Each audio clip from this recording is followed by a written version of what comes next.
요한복음 4장 23절 이 한 구절의 말씀입니다. 우리 다 같이 합독하기를 원합니다. 아버지께 참되게 예배하는 자들은 영과 진리로 예배할 때가 오나니 곧 이때라. 아버지께서는 자기에게 이렇게 예배하는 자들을 찾으시느니라. 아멘. 아멘. 아버지께 참되게 예배하는 자들은 영과 진리로 예배할 때가 오나니 곧 이때라는 것입니다. 곧 이때. 우리가 살아가고 있는, 우리가 발을 딛고 있는 이 땅, 바로 이 순간에 이르기까지 바로 영과 진리로서 예배해야만 한다라는 것입니다. 왜냐? 바로 그 예배의 대상이신, 우리의 모든 예배를 받으시는 하나님께서 이러한 예배자들의 예배를 찾으신다라는 것입니다.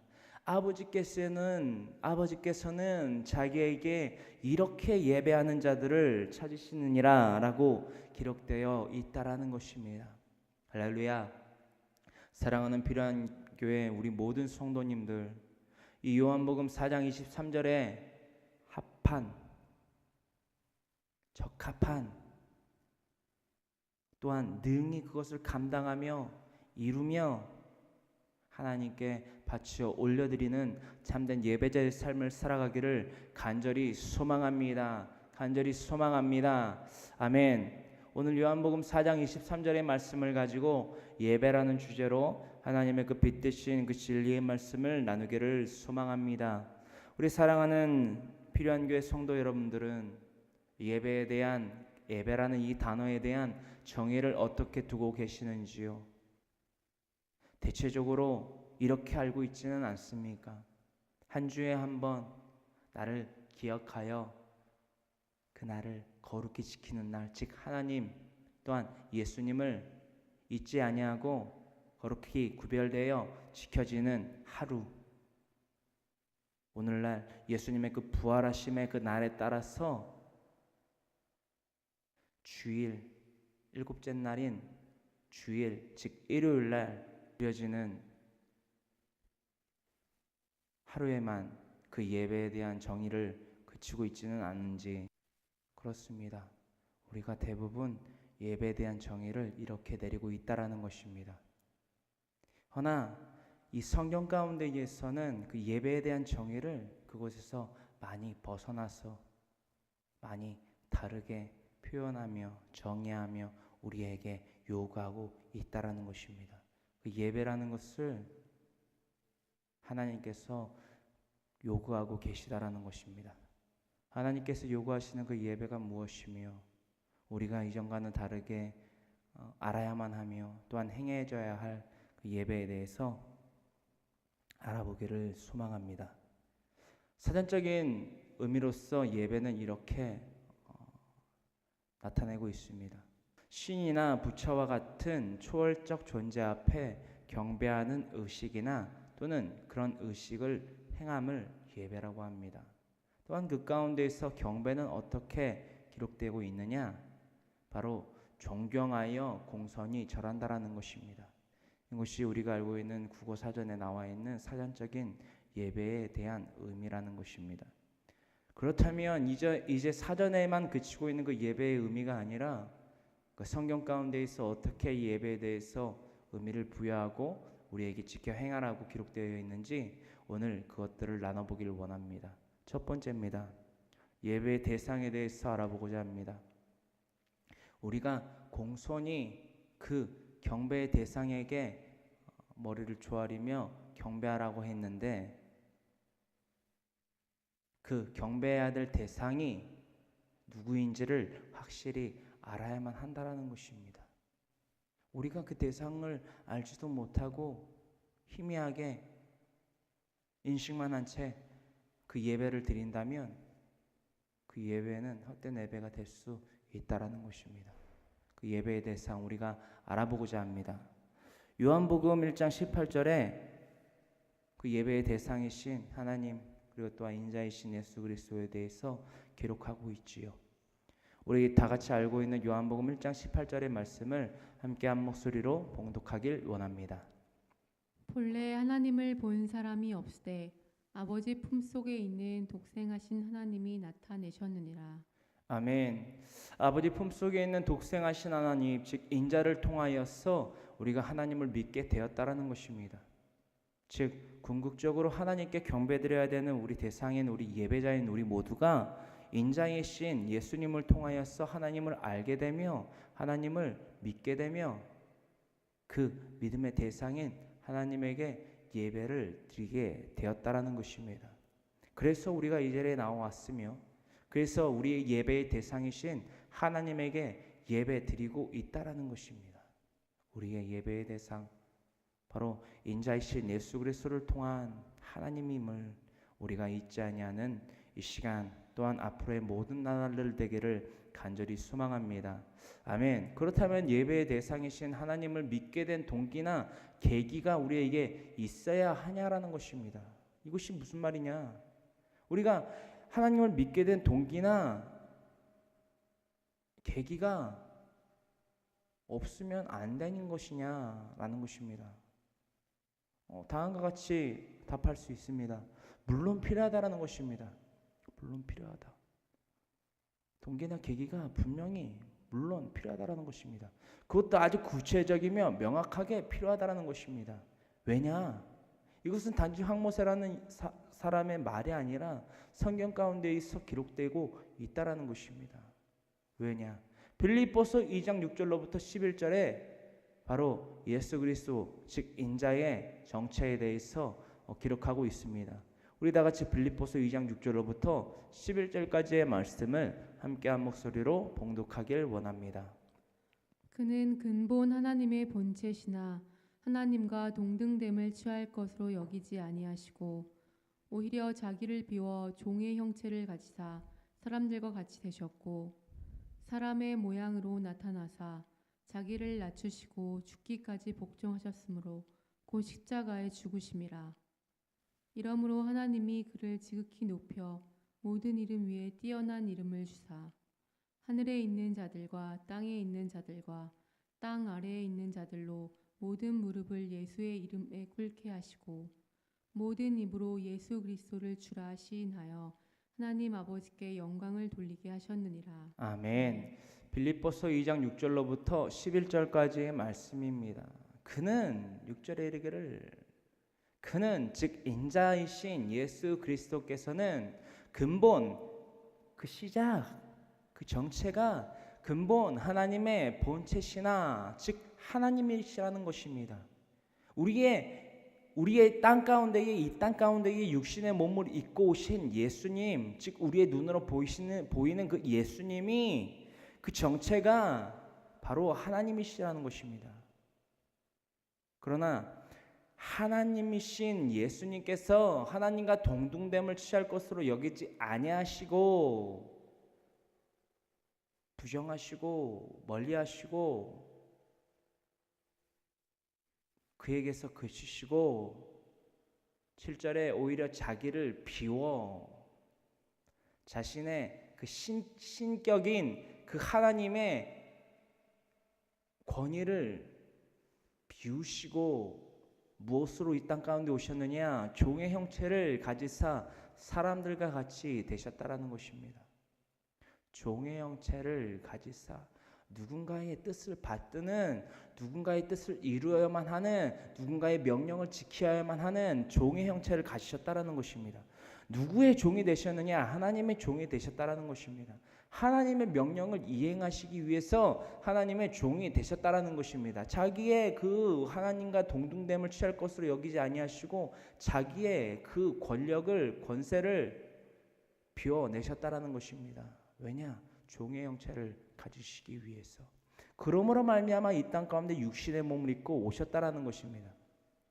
8절에 계속하여 이르기를 그러므로 인자 즉 살아계신 하나님의 독생자 아들 예수 그리스도의 그 사람의 모양으로 나타나사 자기를 낮추시고 죽기까지 복종하셨으니 곧 이는 십자가의 죽으심이라. 이것이 죽기까지 하나님에게 그 종으로서 복종하신 예수님의 형상이라는 것입니다. 현현 즉 나타내심이라는 것입니다.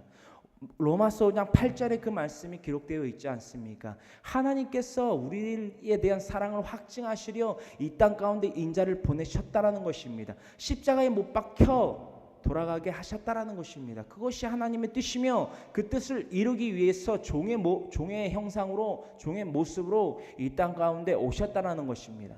9절에 계속하여 이르시기를 이러므로 하나님의 그를 지극히 높여 모든 이름 위에 뛰어난 이름을 주사.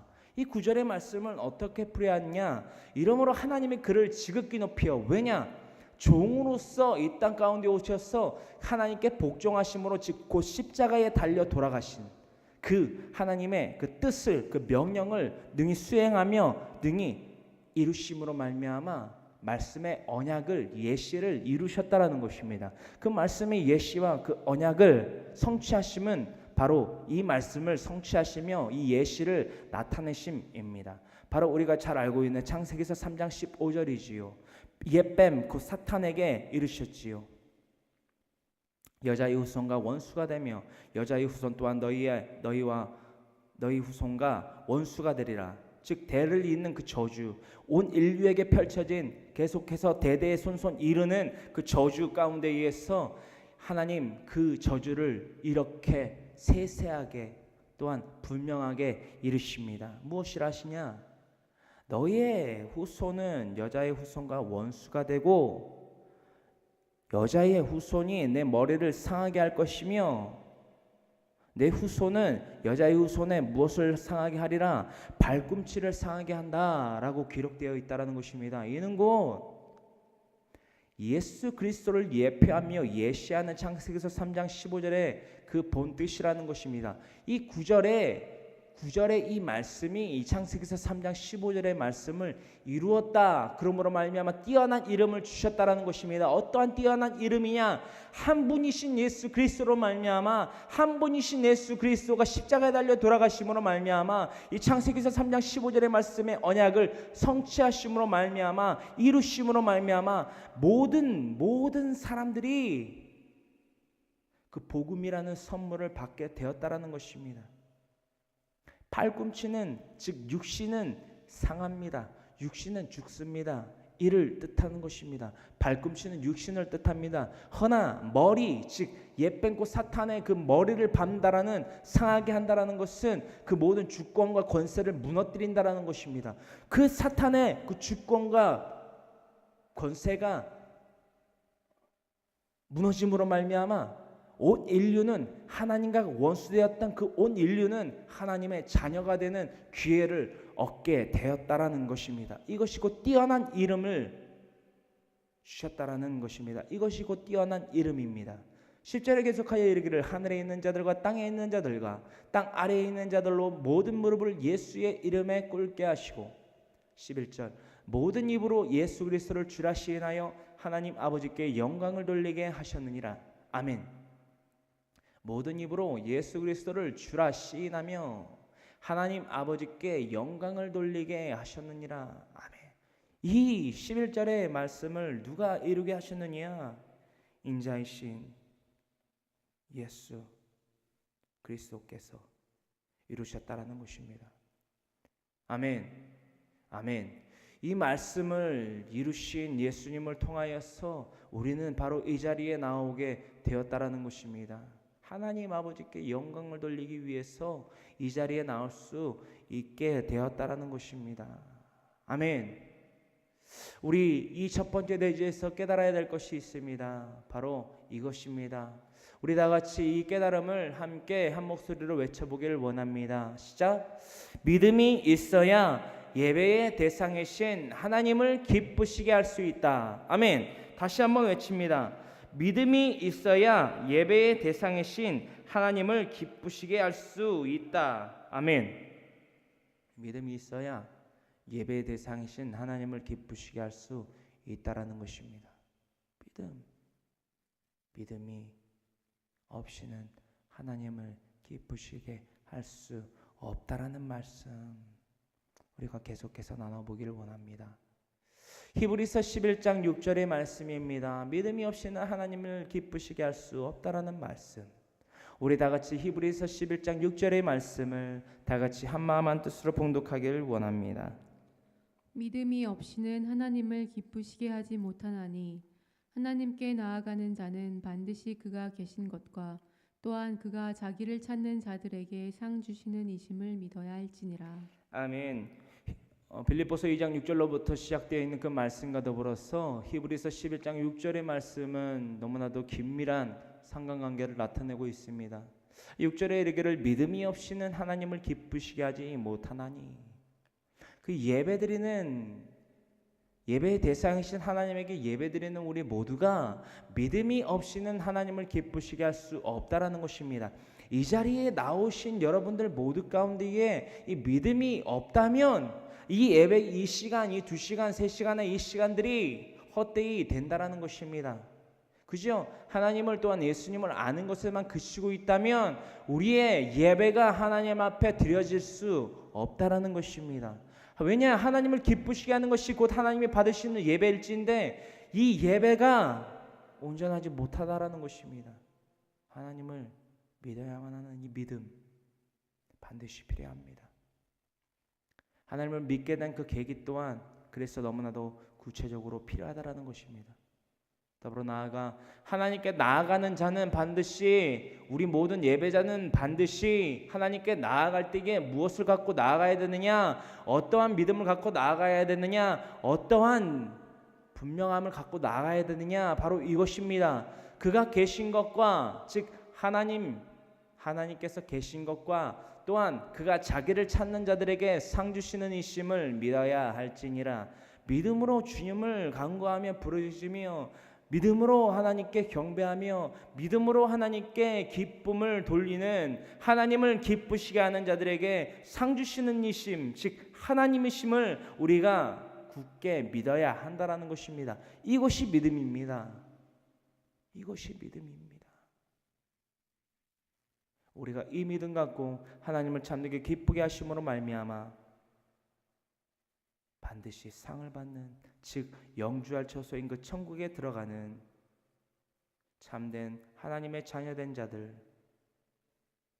저주에서 복으로, 원수에서 하나님의 자녀로, 또한 사망에서 생명으로 나오는 저와의 모든 필요한 교회 성도 여러분들이 되기를 간절히 소망합니다.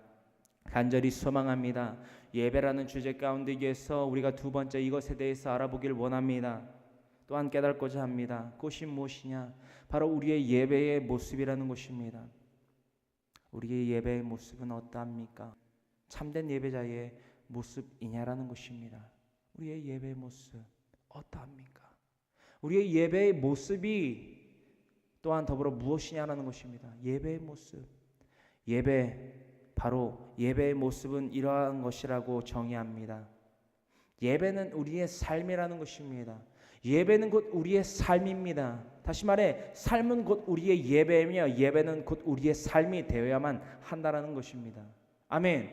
예배는 우리의 삶이다. 민수기서 15장 19절과 21절에 기록되어 있습니다.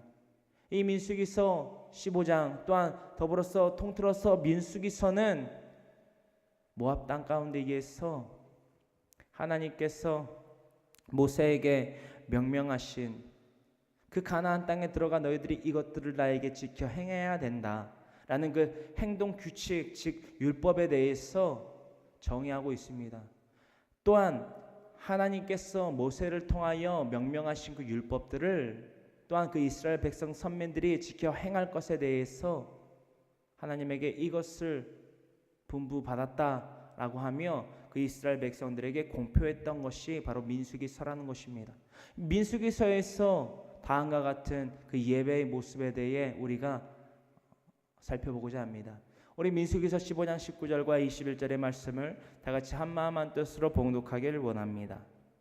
내 소와 양의 처음 난 수컷은 구별하여 내 하나님 야훼께 드릴 것이니 내 소의 첫 새끼는 부리지 말고 내 양의 첫 새끼의 털은 깎지 말고, 그러나 그 짐승이 흠이 있어서 절거나 눈이 멀었거나 무슨 흠이 있으면 내 하나님 야훼께 잡아들이지 못할지니. 아멘.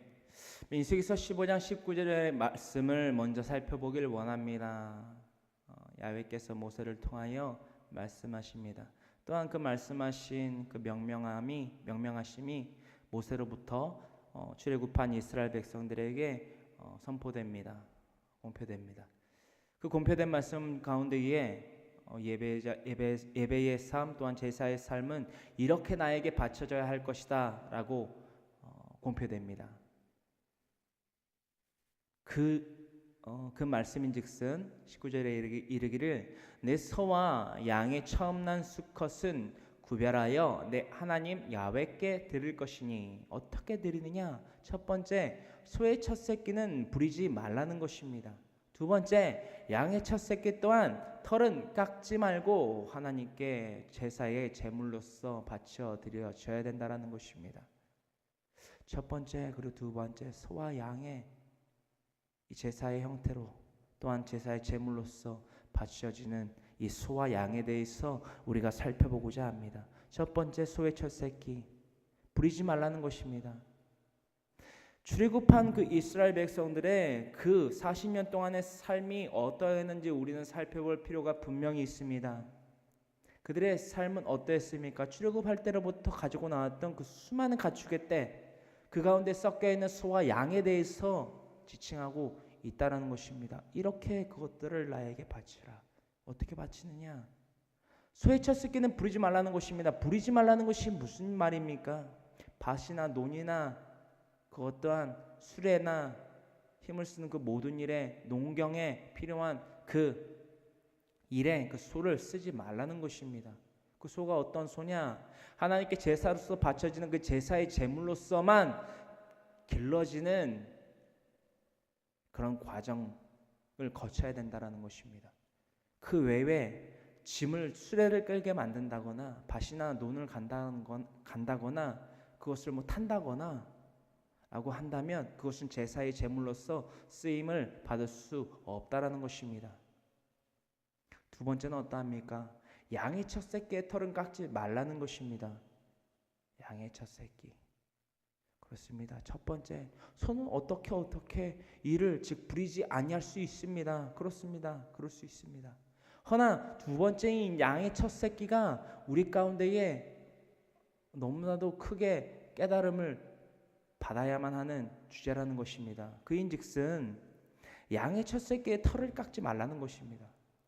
이스라엘 백성들은 광야에 있습니다. 광야가 어떤 곳이냐? 우리가 오늘날 정의하여 부르는 중동의 땅, 사우디아라비아나 이라크 이러한 대지 그런 지역에 거주하고 있다는 것입니다. 거주지가 그러합니다. 그곳의 기후는 어떠하느냐? 낮에는 너무 더운 정도가 아니라 탑니다. 그래서 그들의 문화 가운데에서 터번을 쓰고 또 때로는 두건을 쓰고 히잡을 두르는 그런 문화까지 생겨났다는 것입니다. 또한 반대로 저녁에는 너무 춥다라는 것입니다. 아니 추운 정도가 아니라 심지어는 이런 문화까지 생겨났지요. 그 세리에게서 돈을 빌리려 할 때 다른 것을 전대잡아 빌리는 것도 물론 있었겠지만 어떠한 것이 가장 크고 중요했느냐? 바로 무엇? 겉옷을 벗어서 그것을 담보잡아 세리에게 돈을 빌리는 문화까지 생겨났다라는 것입니다. 할렐루야. 여기 우리 필요한 교회 성도 여러분들 가운데 의해서 이 19절의 말씀이 어떻게 이해되고 계시는지요? 이 19절의 말씀, 이 민수기서 15장 19절의 말씀, 하나님께서 모세를 통하여서 이스라엘 백성들에게 요구하신 삶이라는 것입니다. 요구하신 제사의 삶, 즉 예배의 삶이라는 것입니다. 이것들을 나에게 이러한 구체적인 형식을 통하여서 나에게 바치라 라고 하나님께서 모세를 통하여 명령하셨다라는 것입니다. 할렐루야. 사랑하는 필요한 교회 성도 여러분, 하나님은 때로는 우리가 이해하지 못하고 우리에게 무리가 되는 것들을 요구하기도 하십니다. 그저 우리를 마냥 사랑만 하시고 우리의 모든 것을 마냥 덮으시고 우리의 모든 것을 마냥 채우시는 분만은 아니라는 것입니다. 왜냐? 하나님께서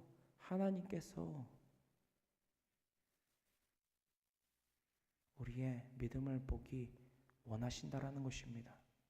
믿음 없이는 하나님을 기쁘시게 할 수 없는 그 말씀이 바로 이 민수기서 15장 19절과 21절에 드러나 있다라는 것입니다. 할렐루야. 믿음이 없이는 하나님을 기쁘시게 할 수 없다. 믿음, 때로는 우리의 목숨을 내어놓아야 될 때가 있다라는 것입니다. 때로는 우리의 욕심을, 우리의 가진 것을 내려놓아야 될 때가 있다라는 것입니다. 이것이 하나님이 우리에게 요구하시는 우리의 생각과 우리의 논리와 우리의 이성 가운데 의해서 무리가 될 수 있다, 참 무리하다라고 들 수 있는 생각이라는 것입니다. 그러나 이것이 하나님에게는 기쁨을 드릴 수 있는 참 믿음이 때로는 될 수 있다는 것을 우리가 깨닫기를 소망합니다. 계속해서 21절에 이르고 있습니다. 그 19절에 이르고 있는 것과 같이 소의 첫 새끼는 버리지 말고 양의 첫 새끼 또한 그 털을 깎지 말아야 되는 그 제사의 제물인데, 만약 이러한 것들을 어겼다라고 한다면 이렇게 행해야, 이렇게 정해야 된다라는 것입니다. 21절에 이르기를 그러나 그 짐승이 흠이 있어서 절거나 눈이 멀었거나 무슨 흠이 있으면, 즉 부려졌거나, 즉 짐을 끌었거나 수레를 끊었거나 밭을 논을 갈았거나, 또한 양은 그의 털을 한 번이라도 깎았다면 내 하나님 야훼께 잡아들이지 못한다라는 것입니다. 즉 믿음이 없이는 야훼께 잡아들이지 말아야 된다라는 것입니다. 믿음. 오늘날 저와 여러분들이 이곳에 나와 있지만, 육신은 나와 있지만 하나님을 기쁘시게 하는 그 궁극적인 믿음이 없다면 하나님이 기뻐하지 아니하신다라는 것입니다. 물론 믿음의 점진적인 성장을 배제하면 안 되지만, 이 민수기서 15장 19절 20일에 드러나고 있는 궁극적인 핵심의 그 포인트를 우리가 깨달아야만 한다는 것입니다. 우리의 삶, 예배자의 삶이 되어야 된다는 것입니다. 다시 말해 예배는 곧 우리의 삶이 되어야 하며, 우리의 삶 또한 무엇이 되어야 된다? 예배가 되어야 된다는 것입니다. 우리의 모든 삶을 들어서 하나님 앞에 믿음으로써 드려야 된다라는 그 깨달음, 우리가 간절히 깨닫기를 소망합니다. 아멘. 이 민수기서 15장 19절과 21절의 그 묵상 가운데 의해서 황모세라는 예배자의 깨달음, 이 묵상, 바로 이러한 묵상을 하게 되었습니다. 그 묵상인즉슨 이러합니다. 나의 삶은 참 예배자의 삶이냐라는 것입니다. 민수기서 15장 19절에 이르고 있는 믿음의 행위로서 때로는 무리하게 요구한다, 무리하게 요구하신다라는 생각이 들 때마저도 하나님께 믿음으로써 그 행위로서 하나님을 기쁘게 해드렸는지 제 삶을 되돌아봤다라는 것입니다. 더불어 저와 여러분들 모두에게 이 권면과 이 내 믿음의 반석, 이 양심을 두드리는 그 쇠창을 던지는 이 외침과 이 질문이 되기를 소망합니다. 그것은 이러합니다. 단지 우리가 예배자의 삶이 아니라, 하나님이 기뻐 받으시는 참 예배자의 삶이 아니라 단지 종교 생활을 하고 있지는 않냐라는 것입니다. 종교 생활, 믿음의 예배자의 삶이 아니라 단지 일주일에 한 번 나와서 이 자리만 지키는 종교 생활을 하고 있지는 않냐라는 질문, 그 쇠창을 우리의 양심에 던져야만 한다라는 것입니다. 우리가 그 깨달음이 없다면 우리의 믿음의 점진적인 성장은 우리에게 있을 수 없다라는 것입니다. 이 묵상 우리에게 반드시 필요한 묵상입니다. 반드시 필요한 묵상입니다. 이 묵상 우리가 이 시간뿐만이 아니라 앞으로 남은 모든 육신의 남은 때 동안 계속해서 우리에게 두드리며 계속해서 우리에게 던지는 그 질문, 그 쇠창이 되기를 간절히 소망합니다. 아멘. 우리 예배라는 주제 가운데에서 세 번째 이것에 대해서 우리가 깨닫고자 합니다. 깨닫고자 하는 그 세 번째의 주제는 이러합니다. 하나님이 원하시는 예배자의 삶은 무엇이냐라는 것입니다. 하나님이 원하시는 예배자의 삶. 믿음이 없이는 하나님을 기쁘시게 할 수, 그 예배의 대상이신 하나님을 기쁘시게 할 수 없다라고 했으며, 그 예배자의 삶은 곧 삶이 곧 예배이며 예배가 곧 삶인 그 참된 예배자의 삶을 살아가야 된다고 했는데, 그렇다면 예배의 대상이신 하나님이 우리에게, 예배자인 우리에게 원하시는 그 삶은 무엇이냐라는 것입니다. 그것에 대한 정의, 그것에 대한 가르침, 그것에 대한 권면은 바로 신약성경 누가복음 10장 27절과 28절에 기록되어 있습니다. 우리 다 같이 누가복음 10장 27절로부터 28절의 말씀을 다 같이 한 마음 한 뜻으로 봉독합니다. 대답하여 이르되 내 마음을 다하며 목숨을 다하며 힘을 다하며 뜻을 다하여 주 너의 하나님을 사랑하고 또한 내 이웃을 내 자신같이 사랑하라 하였나이다. 예수께서 이르시되 내 대답이 옳도다. 이를 행하라. 그러면 살리라 하시니.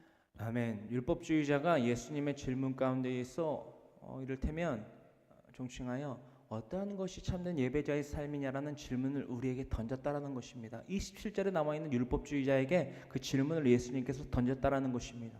그랬더니 대답합니다. 요구 율법주의자가 예수님에게 대답합니다. 내 마음을 다하며 목숨을 다하며 힘을 다하며 뜻을 다하여 주 너의 하나님을 사랑하고 또한 내 이웃을 내 자신과 같이 사랑하라 하였나이다 라고 대답을 했다라는 것입니다. 그 27절 가운데에서 그 어떠한 한치의 오차나 한치의 막힘도 없습니다. 어떠한 것에 대한 한치의 막힘이나 오차가 없느냐? 바로 토라인 율법 가운데에 기록되어 있는 신명기서 6장 5절에 나와 있는 그 말씀과 동일한 한치의 오차도 없는 기록을 고스란히 예수님에게 답변으로서 늘어놓았다라는 것입니다. 누가? 율법주의자가. 누가? 더불어 오늘날 저 여러분들이 알고 있다라는 것입니다. 다시 말해 알고만 있다라는 것입니다. 예수님이 그러므로 말미암아 28절에 대답하십니다. 예수께서 대답하여 이르시되 율법주의자에게 내 대답이 옳도다. 황모세야 내 대답이 옳도다. 그러나 우리에게 충격적이며 우리에게 양심을 찌르는 그 말씀을 던지시지요. 옳도다. 이를 행하라. 그러면 무엇하리라? 살리라 하시니. 아멘. 예수님께서 우리에게 일르신 이 말씀입니다. 이것은 단지 율법주의자 27절의 율법주의자에게 일르셨던 신명기서 6장 5절을 너무나도 익히 알고만 있는 율법주의자에게 던지신 말씀이 아니라는 것입니다. 더불어 우리에게까지 그 말씀을 던져내셨다라는 것입니다. 우리는 예수님의 사랑을 알고 있습니까? 그렇다면 다시 이 질문을 던집니다. 그렇다면 예수님의 사랑을 전하고 있습니까? 이 두 번째 질문에 대한 답변을 확실히 하지 못한다면 예수님을 저와 여러분은 아는 데에만 그치고 있다라는 것입니다. 어째서 예수님께 받은 사랑을 나에게서만 그치고 있냐라는 것입니다. 어찌하여서 그 율법적인 그 사랑만을 나에게서만 그치고 있냐라는 것입니다. 나눠야 될 것 아닙니까? 27절의 율법주의자가 또 다르게 신명기서 6장 5절에 기록되어 있는 그 율법, 즉 토라를 왜 아직까지도 우리는 그저 아는 데에서만 그치고 있냐라는 것입니다. 예수님께서 28절에 대해서 그것을 꾸짖으며 남으라는 것입니다. 이를 행하라. 그러면 살리라. 다시 말씀드립니다. 이를 알라. 그러면 살리라가 아닙니다. 이를 행하라. 그러면 살리라. 그것이 옳도다. 그러므로 말미암아 이를 행하라. 그 옳게 너희가 알고 있는 것을 반드시 행하라. 그리하면 살리라. 다시 말해 그리하여야만 너희가 영생을 얻으리라. 아멘. 이 예수님을 통한 하늘의 그 뜻을 우리는 잊지 말아야 됩니다. 그저 우리의 머리에서만 맴도는 것이 아니라 우리의 마음으로 다가가서 믿음으로 그 행위로서 그 사랑을 전파하여야만 한다라는 것입니다. 이를 행하라. 마태복음 5장에 이르고 있는 네 원수를 사랑하며 너희를 박해하는 자를 위하여 기도하는 그 모습, 율법적으로 이해는 이로 눈에는 눈으로 갚는 것이 지당 당연한 것인데 어떻게 우리의 원수를 사랑하며 우리를 박해하는 자를 위하여 기도할 수 있습니까? 우리의 머리가, 우리의 마음이 그걸 밀어내지 않습니까? 필요한 교회 성도 여러분들, 우리의 원수를 사랑할 수 있습니까? 여러분들을 시기하며 질투하며 핍박하는 자들을 위해서 기도할 수 있냐라는 것입니다. 예수님이 이 말씀을 우리에게 더하셨을 때에 그저 말로만 그 사랑을, 즉 원수를 사랑하며 너희를 박해하는 자를 위하여 기도하라 라고 하셨다면 여기 앞에 있는 황모세는 예수님을 믿지 아니하였을 것입니다. 그렇다면 예수님을 왜 내가 간절히 믿고 따르기를 원하는 삶을 저와 여러분들과 같이 살아가느냐? 왜 하겠습니까? 그 이유가 무엇이겠습니까? 그것을 단지 그 사랑을 말해서만 그친 것이 아니라 자신의 십자가에 달려 돌아가심으로 우리에게 그 사랑을 확증하신 우리에게 가장 큰 비유로서 보여주신 예수님이시기에 저와 여러분들이 알고 또한 믿게 되는 것 아니겠습니까? 그 외에 다른 이유가 없습니다. 우리가 예수님의 사랑을 알고 그것을 의심하지 않고 굳게 믿는다면 믿는 것이 무엇이냐? 그 사랑을 나에게서만 그치는 것이 아니라 그 사랑 즉 예수 그리스도 인자의 그 복음을 전해야만 한다라는 것입니다. 그러면 사는 것입니다. 그래야만 사는 것입니다. 우리가 사랑을 받았다고만 해서 한 번 받은 구원은 영원한 구원이 아니라 한 번 받은 그 구원을 나눠야만 산다라고 28절에 기록하고 있지 않습니까? 옳도다. 너희가 잘 알고 있도다. 잘 알고만 있도다. 어나 이를 행하라. 그리해야만 너희가 살리라 말씀하셨다라는 것입니다. 이것은 황모세의 말이 아닙니다. 예수님의 그 언약이며 말씀이십니다. 그 언약 그 말씀이 성취될 수 있는 오늘 참된 예배자의 삶, 바로 우리의 삶이 되기를 간절히 소망합니다. 그렇다면 이 27절에 기록되고 있는 하나님과 내 이웃을 내 자신과 같이 사랑하는 것은 무엇이냐라는 것입니다. 27절과 더불어서 신명기서 6장 5절에 기록되고 있는 하나님과 내 이웃을 내 자신과 같이 사랑하는 것이 무엇이냐라는 것입니다. 다음과 같이 간략하고 또한 명확하게 정의할 수 있습니다. 아니, 정의해야만 합니다. 우리 그리스도인들에게 이 정의는 분명해야 됩니다. 이것이 진리입니다. 그 진리는 이것입니다. 다 같이 외쳐보도록 합니다. 하나님께 받은 사랑을 나누는 것이다.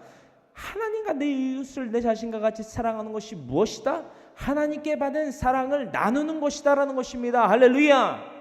하나님께 받은 사랑이 무엇입니까? 죄에서 자유함을 얻은, 사망에서 생명을 얻은, 하나님과 원수된 자에서 하나님의 자녀가 된 바로 우리, 그것이 하나님께 받은 사랑, 그것이 하나님께 받은 사랑이라는 것입니다. 이 사랑 어떻게 우리에게 확증되어졌습니까? 로마서 5장 8절에 이르고 있는 것과 같이 하나님께서 우리에 대한 사랑을 확증하시려 인자가 이 땅 가운데 오셨습니다.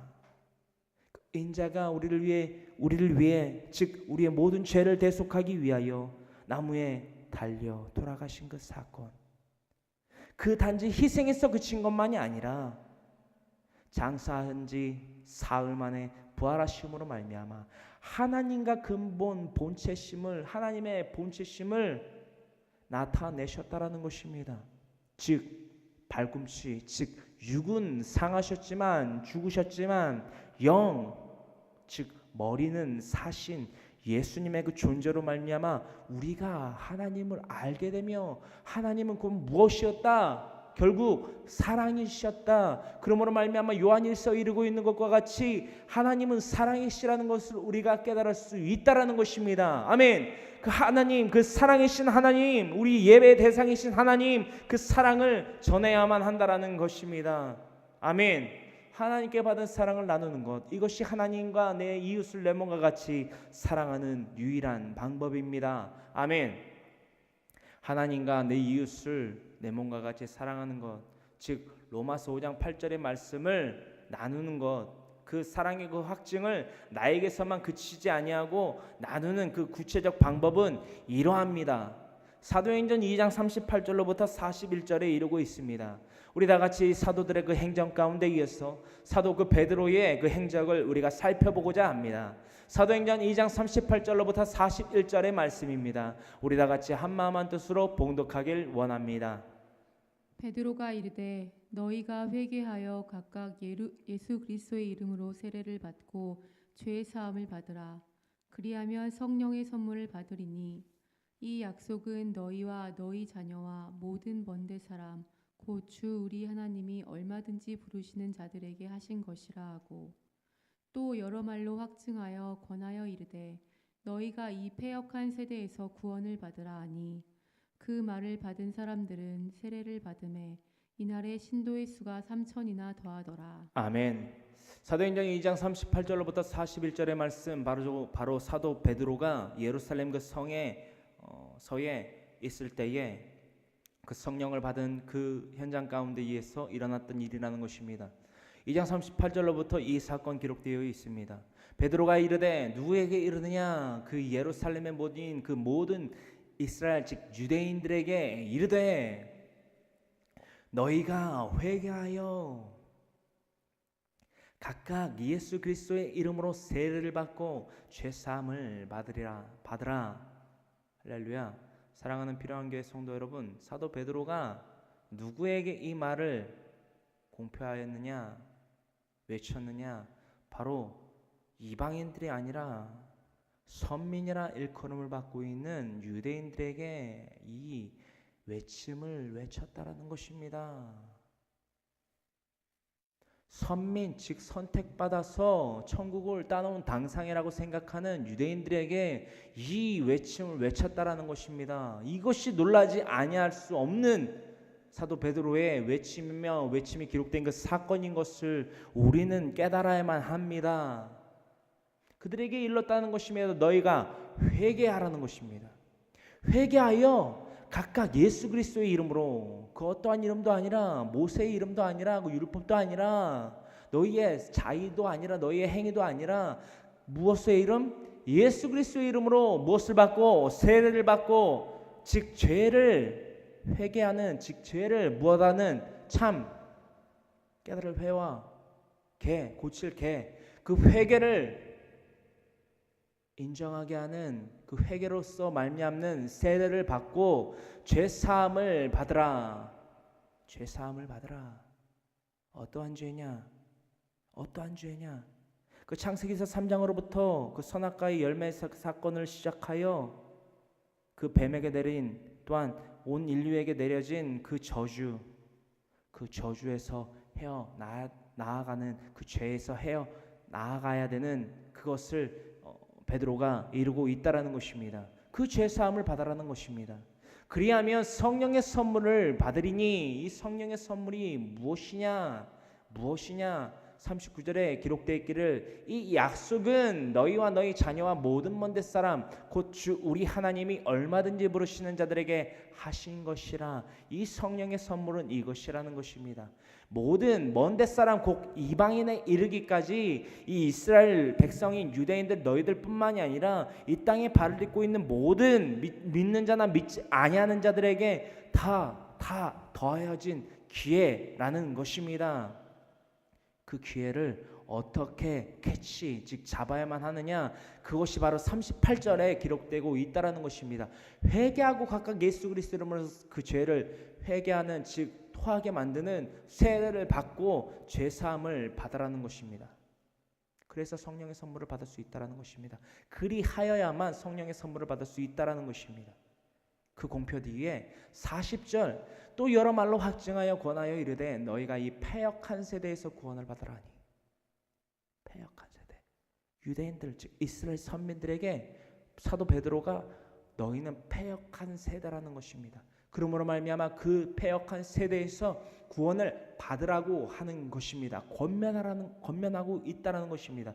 예수 그리스도의 복음을 전하고 있다라는 것입니다. 모세의 그 토라의 율법, 유대인들이 능히 그 소년의 때에 유년으로부터 시작하여 소년이나 소년의 때에 마치는 그 토라, 즉 창출 레민신, 창세기, 출애굽기, 레위기, 민수기, 신명기에 이르는 이 모세 오경을 달달달달 외우고 암송을 더불어서 낭송할 수 있는 그 때를 소년이나 소녀의 그 성장의 때에 마치는 유대인들에게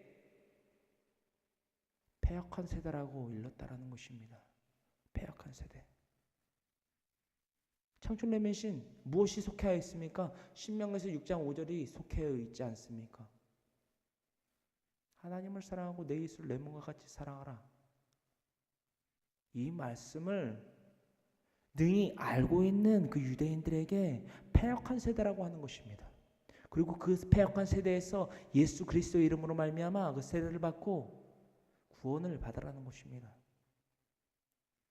그렇게 그리스도의 그 사도인 베드로가 공표하였더니, 권면하였더니 41절에 이 사건이 드러나지요. 우리가 잘 알고 있는 사건이지만 더불어 너무나도 잘 모르고 있던 사건.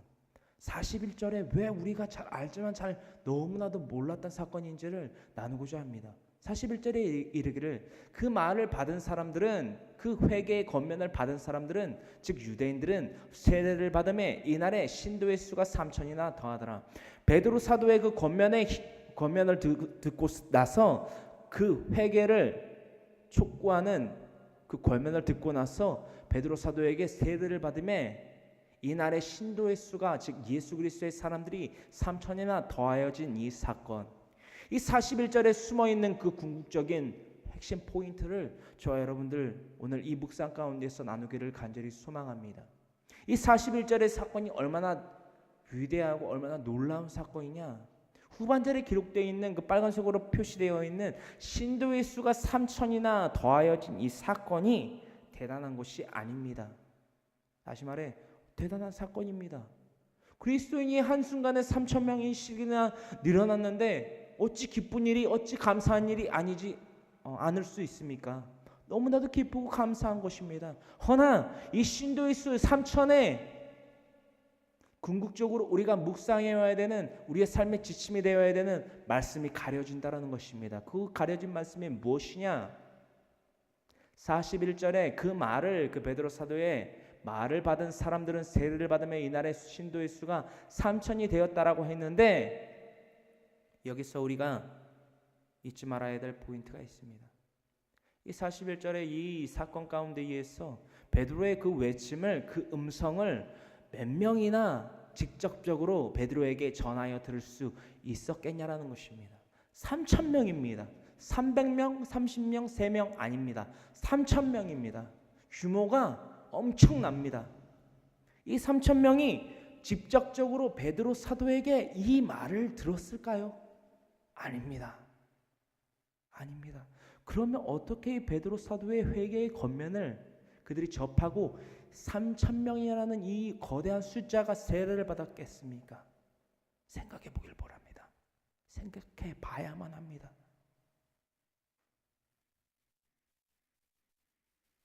그 생각, 그 묵상 가운데에서의 깨달음은 이러합니다. 이 앞에 있는 이 필요한 교회 성도들은 이 공간에서도 이 마이크라는 시스템을 가지고 제가 나누는 하나님의 진리의 말씀을 전하고 또한 전해봤습니다. 그러나 베드로 사도는 이런 마이크 시스템이 그때 당시에 없었다라는 것입니다.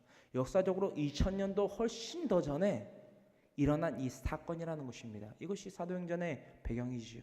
역사적 배경이지요. 그때이고. 그런데 어떻게 3,000명이나 베드로 사도의 권면을 들을 수 있었을까요? 바로 이러합니다. 앞에 바로 직접적으로 들을 수 있는 이들이, 그 베드로 사도의 권면을 들은 그들이 그 뒤에 혹은 옆에 있는 자들에게 저 앞에 있는 베드로라는 사람이 이러한 예수 그리스도의 복음을 전파합니다. 우리 보고 회개하라고 합니다. 우리는 패역한 세대라는 것입니다. 그래서 여러 말로 확증하고 있습니다. 그 말인즉슨 이러합니다. 우리가 잘 알고 있는 신명기에서 6장 5절을 말하고 있네요. 정말 회개하지 아니할 수 없습니다. 내가 이때까지 하나님을 잘못 알고 있었습니다. 내가 이때까지 신명기에서 6장 5절의 말씀을 머리로만 알고 있었습니다.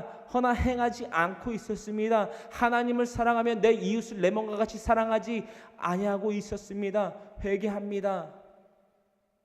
우리 베드로 사도인 저 사람 앞에 나아가서 예수 그리스도의 이름으로 세례를 받으시다. 즉 우리의 회개, 우리의 죄를 토하게 만드는, 자복하게 만드는 세례를 받읍시다. 그리고 예수 그리스도의 사람들이 됩시다. 그리고 궁극적으로 우리 예수 그리스도의 복음을 전하는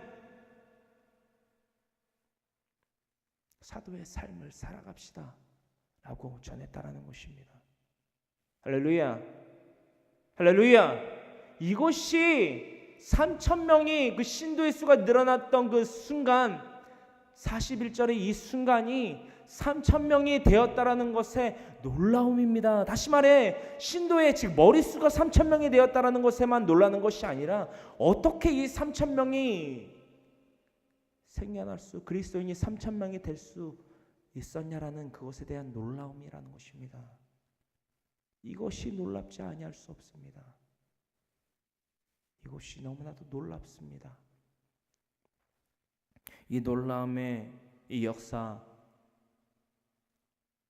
이 성령님의 우리를 통한 역사, 단지 사도행전 2장 41절 1절에 기록되어 있는 베드로 사도의 그 행적만에서 그치는 것이 아니라 저와 여러분들의 그 모든 삶 가운데에서 낱낱이 기록되며 또한 행해지기를 간절히 소망합니다. 아멘. 그러므로 말미암아 우리 목표가 생겼습니다. 우리의 간절한 목표, 궁극적 목표가 생겼습니다. 우리의 목표는 바로 이것이 되어야만 합니다. 우리 다 같이 우리의 목표를 함께 외쳐보도록 합니다. 시작. 우리와 같은 예수님을 증거하는 증거다들을 늘려 나가는 것이다. 다시 한번. 우리와 같은 예수님을 증거하는 증거자들을 늘려 나가는 것이다. 이것이 우리의 삶의 목표라는 것입니다. 우리의 예배는 우리의 곧 삶이며 우리의 삶 또한 곧 예배가 되어야만 하는 참된 하나님이 기뻐하시는 믿음의 자, 즉 믿음으로 하나님을 기쁘시게 하는 신명기에서 6장 5절의 말씀을 사도 베드로와 같이 사도행전 2장 41절의 말씀이 기록되어 있는 것과 같이 그 기록되어 있는 말씀이 우리에게서 더 크고 놀랍게 영화롭게 펼쳐지기를 간절히 소망하며 간절히 주님의 이름으로 권면합니다. 아멘. 이 시간 기도합니다. 사랑과 은혜와 자비가 풍성하신 하나님 감사합니다.